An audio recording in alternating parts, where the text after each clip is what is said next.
Hello, everyone. This is Ray Azar, manager broker of Homila.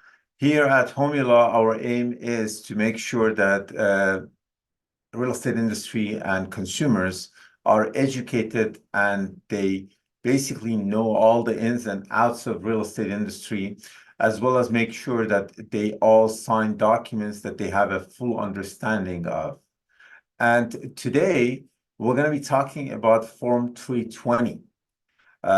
Which is confirmation of cooperation. It's a form that explains all the relationships in a real estate transaction, and it is essential for consumers to understand what those relationships are. Now, please keep in mind with the recent changes of TRESA and changes in relationships, it is essential for everyone to know what the options are and what type of relationships can be established between a real estate professional and consumers or end users, whether they're buyer or seller. So without further delay, we're going to start talking about the form and how to fill this form and how to make sure that when you sign this form, it has been filled up properly by the real estate professional and you are aware of your obligations in regards to that. So I'm going to bring up the form on the screen so that way we all can see different sections of this form that we're talking about. Once again, it is Form 320, confirmation of cooperation and representation for the buyer and seller. And this is version that was released in February of 2024. So it's version 2 of that form. And that's what we're going to be talking about. All right. So the first section on this form, as you see on page 1, it's basically requires the person to enter the buyer and seller's name. Those are the first 2 lines on the screen that you see.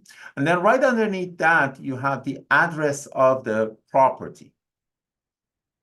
Now, it talks about definitions and interpretations, and then underneath that is declaration of insurance, meaning that all the real estate professionals have to have insurance, so the consumers are protected. But underneath that, it talks about the relationship that the listing brokerage has with the consumers. This is generally filled up when there's only single representation, meaning that the real estate professional is not providing multiple representation services to buyer and seller.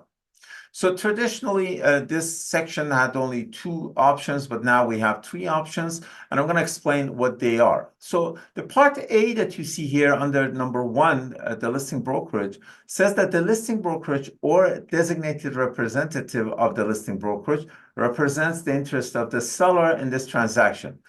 So basically, if you have a listing agreement with a brokerage, that would be the listing brokerage, you would select this. Or if you have a basically listing agreement with a specific real estate professional from that brokerage, which is called designated representation, then you would select part A. So in both of those cases, you would select part A because you either have a relationship with the brokerage or you have a relationship with the designated salesperson from that brokerage. Now, underneath that, we have 3 options. We have option 1, which says neither the listing brokerage nor the designated representative of listing brokerage is representing or providing any sort of services to the buyer. Okay. So it means that we have nothing to do with the buyer. We're only representing the seller. That's option number 1, which most of the times, this is the option that everyone selects. Now, option number 2 says the listing brokerage or the designated representative of the listing brokerage providing assistance to the buyer, which is self-represented party. So we are doing the forms, we're trying to do the agreement of purchase and sell, but we're not providing any advice to the buyer in this case, meaning that we're not representing the buyer. So still, the buyer is someone that we have no relationship with, but the buyer is representing themselves. We're just trying to accommodate the transaction, and that's just providing service to our seller. Now, number 3, it says the seller client and the buyer client are each separately represented by different designated representative of the same brokerage. And that's the third option, where you as a salesperson, is representing one of the clients, which might be seller in this case, and another salesperson from your office has a designated representation with a buyer that's putting an offer on that property. Because both of these cases are designated representation, therefore, we're not in multiple representation scenario. So therefore, we still can move forward by just selecting part A and number 3 in this case. So this is, once again, 2 salespeople from the same brokerage, one representing the buyer, the other one's representing the seller, and they both have a designated representation. Now we're going to move on to the next section. And the next section is part 2 of this form, which is for multiple representation. So we either have to fill up part 1, which is the single representation, or part 2, which is multiple representation. So if we are in a multiple representation scenario, we have to select either A or B. Now, part A says the listing brokerage has entered into representation agreement with the buyer, and there is multiple representation, meaning that the listing brokerage, as a brokerage, has an agreement with the seller, and it also has an agreement with the buyer. Okay, and therefore we are going to select part A in this case. Now, in part B, it says the designated representative who represents the seller also represents the buyer, and there's a multiple representation. So in this case, now we have a designated representative, a single salesperson that has a relationship with the seller. And now the same salesperson wants to represent the buyer in the transaction. Therefore, it's still a multiple representation in this case. Okay. Now, someone might say, okay, what if we have a brokerage representation and a designated representation for each party? One has a brokerage representation, the second one has a designated representation. In that case, we'll still select part A, because technically, both of those clients have a relationship with the brokerage. Now, part 3 is property sold by buyer brokerage. This is a case where we don't have a listing agreement, okay? And if you read it, it says part A, the brokerage or designated representative of the brokerage represents the buyer, and the brokerage will be paid by the buyer directly. So in a case like this, the seller doesn't pay any commission. You have to collect your commission from the buyer directly. And this is for odd cases where there's a property that you go door knock and they say, hey, we're not paying any commission, but you know what? If you bring me an offer, we'll negotiate, we'll talk about it. And we might accept the offer, but we're not paying any commission. So you have to negotiate your commission on the other end. And the consumer that is a buyer is going to pay the commission for this transaction.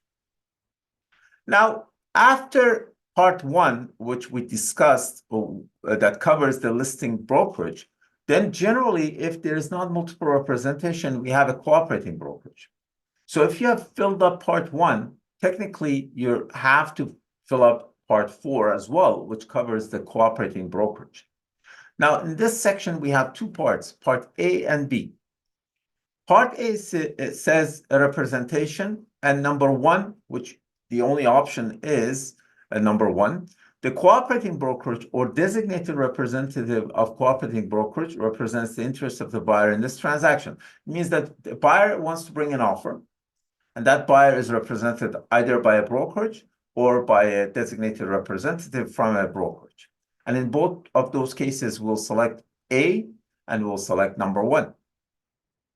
Now, part B talks about commission, and it says basically there are 2 sections. Section 1 is number 1 that says the listing brokerage will pay the cooperating brokerage the commission as indicated in MLS information for the property in the amount of whatever it is that you have to fill in to be paid from the amount paid by the seller to the listing brokerage. Now, my recommendation is always make sure that you put the amount, even though it's indicated in MLS, but put that amount into this section and fill it up. Don't just leave it blank.